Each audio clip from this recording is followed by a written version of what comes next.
ఒకప్పుడు ఒక చిన్న గ్రామంలో పొట్టిగా సన్నగా ఉండే నవ్వుల నారాయణ అనే వ్యక్తి ఉండేవాడు. అతడు ఎప్పుడూ ఏదో ఒక చిలిపి పని చేస్తూ అందరినీ నవ్విస్తూ ఉండేవాడు. నారాయణ ఒకరోజు తాను గ్రామానికి సర్పంచ్గా పోటీ చేయాలని నిర్ణయించుకున్నాడు.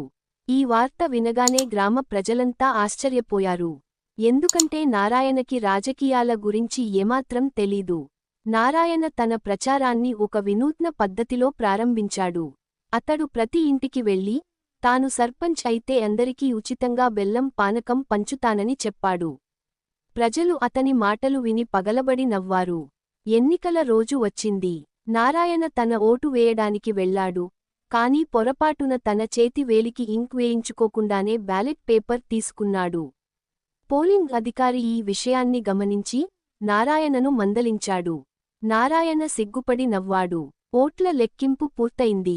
ఆశ్చర్యకరంగా నారాయణ కేవలం ఒకే ఒక్క ఓటుతో గెలిచాడు.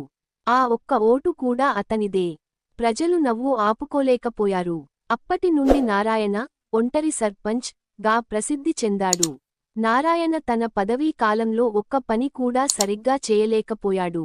కాని అతడు ప్రతిరోజూ ఏదో ఒక కొత్త హాస్యంతో ప్రజలను అలరించాడు.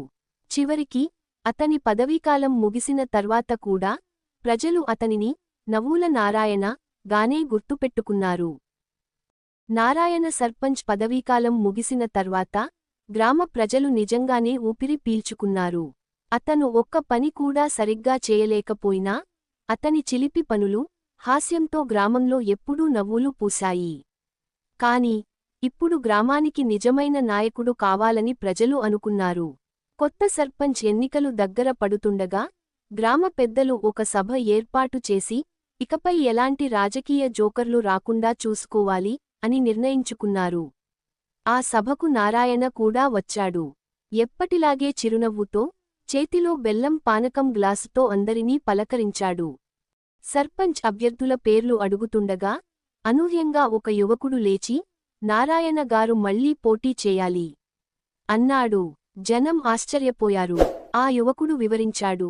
నారాయణ గారు సర్పంచ్గా ఉన్నప్పుడు గ్రామంలో ఎలాంటి గొడవలు జరగలేదు. అందరూ నవ్వుతూ సంతోషంగా ఉన్నారు. అది కూడా ఒక రకమైన అభివృద్ధి కాదా? కొంతమంది ప్రజలు అవునన్నట్లు తల ఊపారు. ఇంకొందరు మాత్రం పని చేయకపోవడం కూడా అభివృద్ధి అవుతుందా అని నవ్వారు.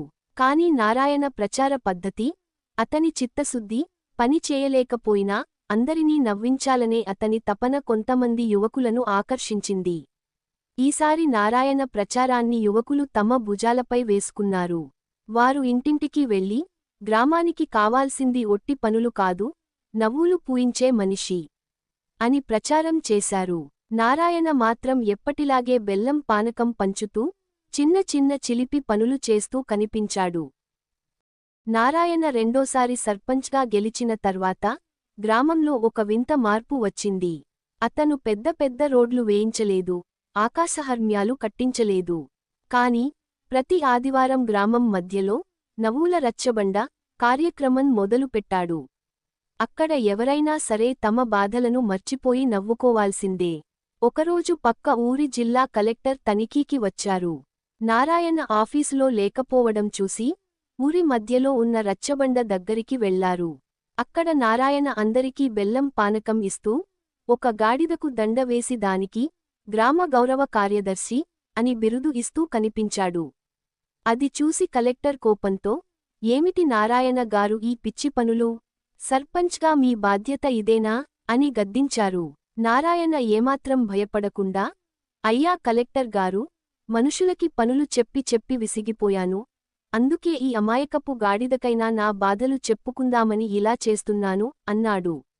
ఆ మాట విన్న జనం, చివరికి సీరియస్గా ఉన్న కలెక్టర్ కూడా నవ్వు ఆపుకోలేకపోయారు. కలెక్టర్ నవ్వుతూ, మీ ఊరిలో అభివృద్ధి కంటే ఆనందం ఎక్కువగా ఉంది. ప్రజల మానసిక ఆరోగ్యాన్ని కాపాడుతున్న మీరు నిజంగా గొప్ప నాయకులే అని మెచ్చుకున్నారు. పదవీకాలం ముగిసే సమయానికి నారాయణకు వయసు పైబడింది. ఒకరోజు అతను తన చివరి ప్రసంగంలో ఇలా అన్నాడు.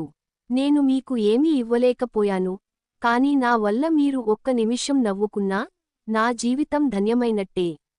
రాజకీయం అంటే గెలవడం కాదు, అందరినీ గెలిపించడం. కనీసం ఒక చిన్న నవ్వుతో. నారాయణ మరణించిన తర్వాత గ్రామస్థులు అతని విగ్రహాన్ని గ్రామం మధ్యలో ప్రతిష్ఠించారు. అయితే అది సీరియస్ విగ్రహం కాదు. చేతిలో బెల్లం పానకం గ్లాసుతో, మొహంలో ఆ చిలిపి నవ్వుతో ఉన్న విగ్రహం. ఆ విగ్రహం కింద ఇలా రాశారు: నవ్వుల నారాయణ, ఇతను ప్రపంచాన్ని మార్చలేదు, కానీ మా ప్రపంచాన్ని నవ్వించాడు.